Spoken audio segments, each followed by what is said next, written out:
Welcome to double seven media. నేను మీ ఆదినారాయణ. నా video చూస్తున్న ప్రతి ఒక్కరూ లైక్ చేసి, షేర్ చేసి, కామెంట్ చేసి, అలాగే ఛానల్ను సబ్స్క్రైబ్ చేసుకోవాలని కోరుకుంటున్నాను. ఆంధ్రప్రదేశ్లో కూటమి ప్రభుత్వంపై విష ప్రచారం చేయడానికి మాజీ ముఖ్యమంత్రి వైసీపీ అధినేత వైఎస్ జగన్మోహన్ రెడ్డి ముఠా సిద్ధమవుతుంది అని ఒక ప్రధాన పత్రిక ఒక కథనం రాయడం జరిగింది. ఆ కథనం యొక్క ముఖ్య ఉద్దేశం ఏంటంటే, ప్రస్తుతం ఆంధ్రప్రదేశ్లో కూటమి ప్రభుత్వం మంచి పరిపాలన అందిస్తుంది. అయినా కానీ ప్రభుత్వంపై వ్యతిరేకత తీసుకురావడానికి వైఎస్ఆర్ కాంగ్రెస్ పార్టీ అధినేత జగన్మోహన్ రెడ్డి ప్రయత్నాలు చేస్తున్నారు. అంటే ఇక్కడ ఉద్దేశం ఏంటంటే, గతంలో ఐఏఎస్ అధికారులుగా పనిచేసి రిటైర్డ్ అయిన అధికారులందరినీ ఒక చోటకు జమ చేస్తున్నారు.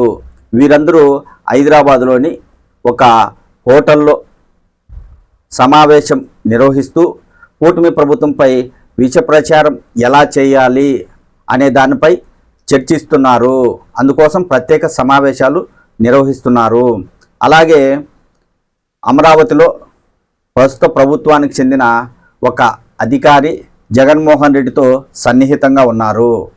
రాజధానిలో ఏవైతే పనులు జరుగుతున్నాయో, ఏ ప్రాజెక్టుల గురించి ప్రభుత్వం నిర్ణయాలు తీసుకుంటుందో వాటికి సంబంధించిన పూర్తి వివరాలు ఆ అధికారి జగన్మోహన్ రెడ్డికి చేరవేస్తున్నారు.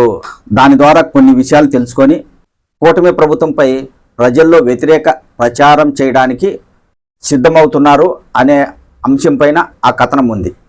అలాగే 2014 నుంచి 2019 వరకు తెలుగుదేశం పార్టీ అధికారంలో ఉన్నప్పుడు మంచి పరిపాలన అందించింది.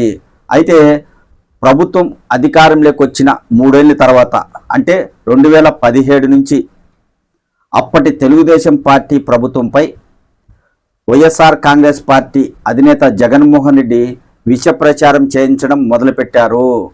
2019 ఎన్నికల సమయానికి అప్పటి తెలుగుదేశం పార్టీ ప్రభుత్వంపై ప్రజల్లో వ్యతిరేకత తీసుకురావడంలో సక్సెస్ అయ్యారు. కాబట్టి 2019 ఎన్నికల్లో వైఎస్ఆర్ కాంగ్రెస్ పార్టీ అధికారంలోకి వచ్చింది. లేదంటే ఆ పార్టీ గెలిచి ఉండేది కాదు. 2019 నుంచి 2024 వరకు వైఎస్ఆర్ కాంగ్రెస్ పార్టీ ప్రభుత్వం రాష్ట్రంలో మంచి పరిపాలన, ప్రజా పరిపాలన అందించలేదు. కాబట్టి 2024 ఎన్నికల్లో ఘోరంగా ఓటమి పాలైంది అనేది ఆ కథనం చెప్తుంది.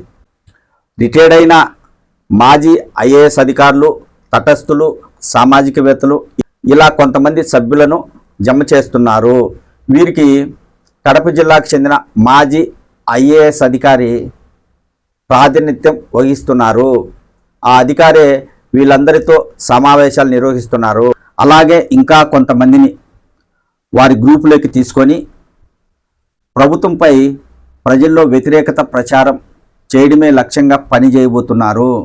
అంటే కూటమి ప్రభుత్వం ఈ కుట్రలను గమనించి భగ్నం చేయాలని ఆ కథనం యొక్క ముఖ్య ఉద్దేశం.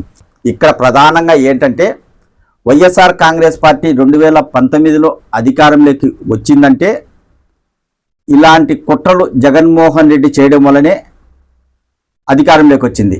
ఎలా అంటే 2017 నుంచి 2019 వరకు వైసీపీ అప్పటి టీడీపీ ప్రభుత్వంపై ప్రజల్లో వ్యతిరేకత తీసుకురావడానికి సోషల్ మీడియా ద్వారా కావచ్చు, మాజీ ఐఏఎస్ అధికారుల ద్వారా కావచ్చు, చాలా విష ప్రచారాన్ని ప్రజల్లోకి తీసుకెళ్లడంతో 2019లో వైసీపీ అధికారంలోకి వచ్చింది. ఇప్పుడు 2024 ఎన్నికల్లో వైసీపీ ఓడిపోయింది. కాబట్టి మళ్ళీ వైసీపీ అధికారంలోకి రావడానికి అలాంటి కుట్రలు చేస్తున్నారు. ఇప్పుడు ప్రభుత్వం వచ్చి సంవత్సరం కూడా కాలేదు.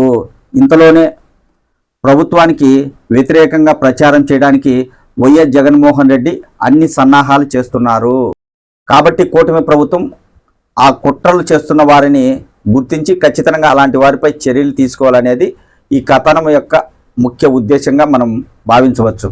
అయితే ఇక్కడ మనం గమనించాల్సింది ఏంటంటే, ఏ ప్రభుత్వం అధికారంలో ఉన్నా ప్రజలకు మంచి పరిపాలన అందిస్తే, అలాగే రాష్ట్రం అభివృద్ధి చేస్తే ప్రజలు ఆ పార్టీనే ఎన్నుకుంటారు. ఆ ప్రభుత్వమే మళ్ళీ అధికారంలోకి వస్తుంది. అలా కాకుండా ఇలా తప్పుడు ప్రచారాలు చేసి అధికారంలోకి రావాలంటే అంత ఈజీ కాదు. ఎందుకంటే ఇప్పుడు సోషల్ మీడియా ద్వారా ప్రతి విషయం ప్రజలు గమనిస్తున్నారు. ఇలా వ్యతిరేక ప్రచారం చేయడం వల్లనే 2029 ఎన్నికల్లో కూటమి ఓడిపోతుంది అనుకుంటే పొరపాటు. 2019 నుంచి 24 వరకు అప్పటి వైసీపీ ప్రభుత్వం సరైన పరిపాలన అందించలేదని ప్రజలు భావించారు కాబట్టి వైసీపీని పక్కన పెట్టారు, ఓడించారు, కూటమికి అధికారం ఇచ్చారు. అంతేగాని లేనిది ఉన్నట్టుగా ఉన్నది లేనట్టుగా ప్రజల్లో వ్యతిరేక ప్రచారం చేయడం వలన ఏ పార్టీ అధికారంలోకి రాదు.